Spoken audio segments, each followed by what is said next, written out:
Was pretty fun, but it was hard work. Well, I learned about how the lens is curved and what makes a telescope work, where the lenses are positioned, and what kind of lenses you use, like 3/64th and a parabola. Were you surprised it worked? No. You expected it to, didn't you? Sure. Okay. Paul Schaefer, News Center 4.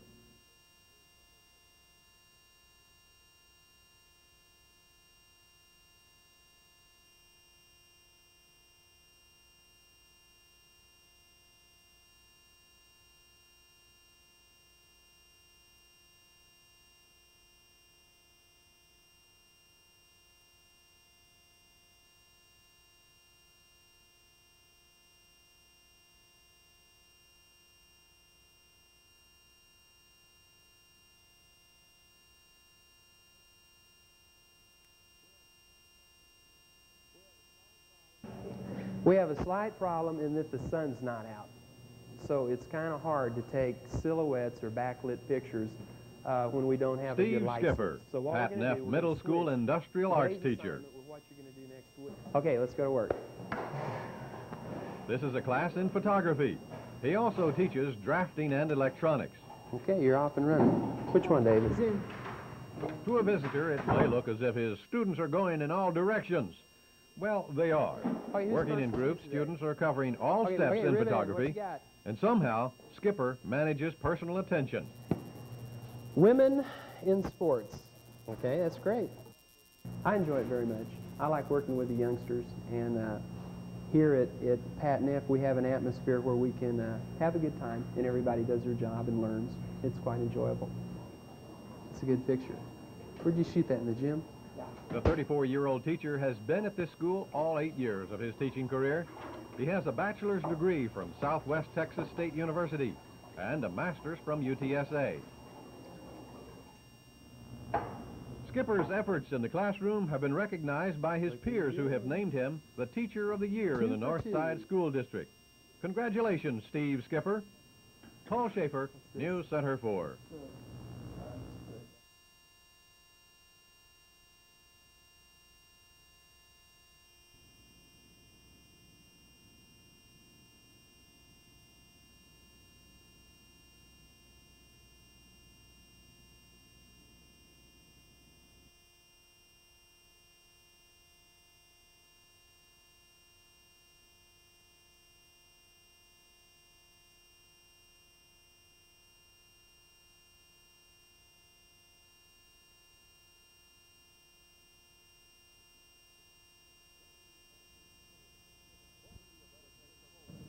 What would be a better place to hold an exhibit on an 800 million mile trip into space than at the San Antonio Museum of Transportation?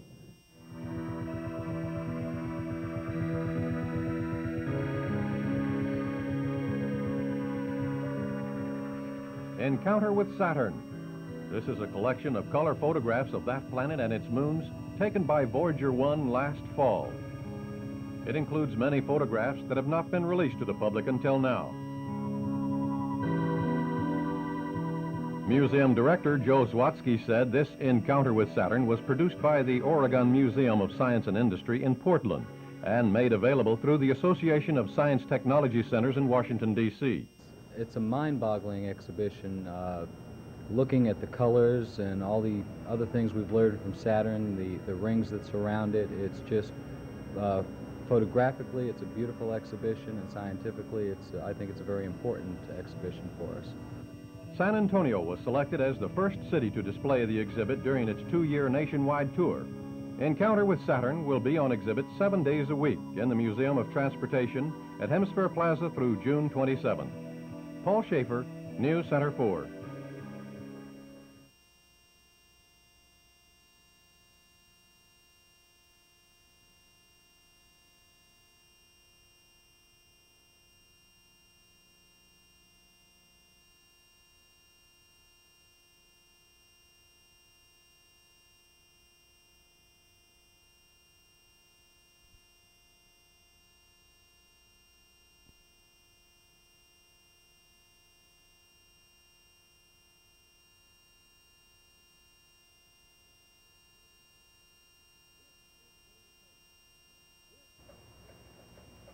This is David Pace. This is David Pace, hard at work at his desk. Morning, Pace. When he's not hard at work at his desk, you'll find him relaxing at his desk. His special office chair serves as a recliner. Pace designed the chair himself. He's better known as the Picante Sauce King. He founded the Pace Picante Sauce Company in 1947. And when long, hard hours and pressing business matters fatigued him, Pace discovered he could relax a few minutes on a slant board and become rejuvenated. That inspired him to design the Pace chair, a sturdy office chair and a recliner.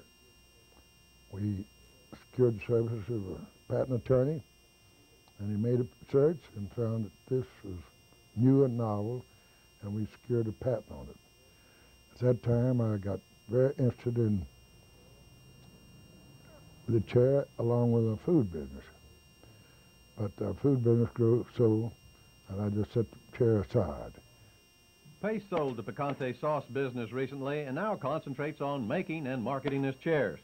He's already attracted out-of-state business from his first national ad in this month's issue of a health magazine.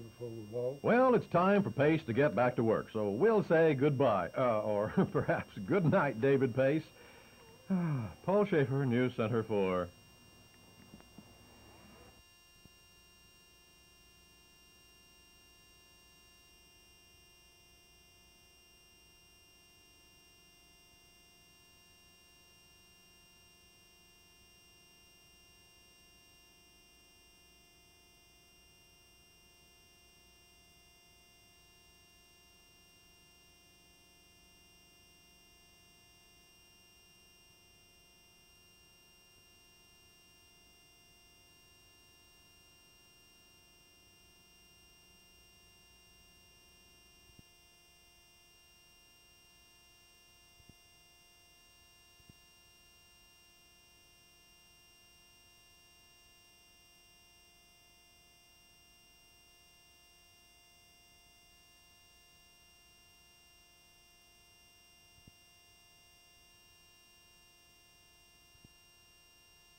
Esta marca Endro es mejor que la de Baja no, ¿verdad? ¿Cuál? Endro. Endro viene siendo casi la misma cosa.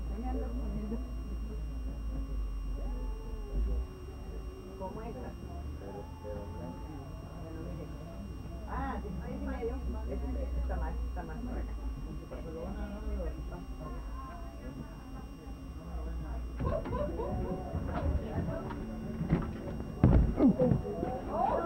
Sorry. Come on.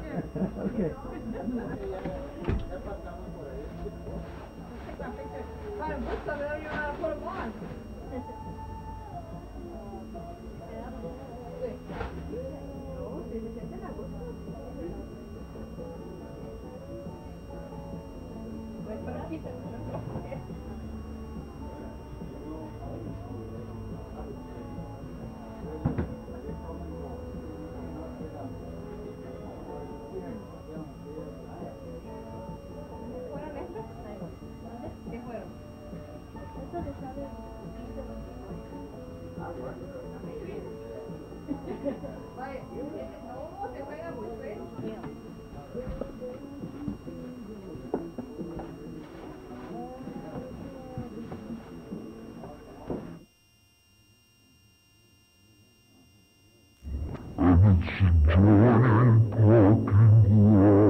Your relatives may curse you out, but you got a little smile because you know in whom you have believed, and you are persuaded that he's able to keep that which you've committed unto him against that day.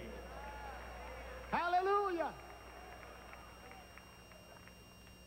Somebody said, well, do you have to be so emotional about it?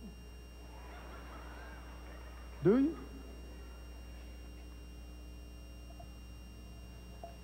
You know? This is a News Center 4 special report. The Stowers Building falls. Here is News Center 4's Mike Cavender. Good morning, everyone, and welcome to our live coverage of the demolition of the Stowers Furniture Building downtown. Well, our vantage point today is from the National Bank of Commerce on the roof, so we're well above the Stowers Building, and in a moment we'll be showing you that building, and we'll be able to see two sides and the top. We're about 5 minutes away or so from the demolition. Well, it's about 33 degrees up here, not nearly as cold as some of us thought it would be earlier today.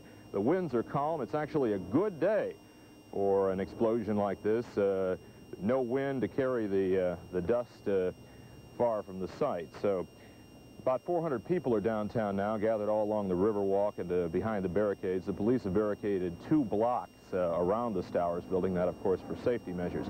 Let's turn our cameras around right now and take a look at just what the scene looks like downtown. A little history on the building you'll see come down in just a couple of minutes. It is 70 years old, built back in 1912. For more than 50 years, it housed the Stowers Furniture Company. That until the firm moved to the north side, the result of its downtown business falling off.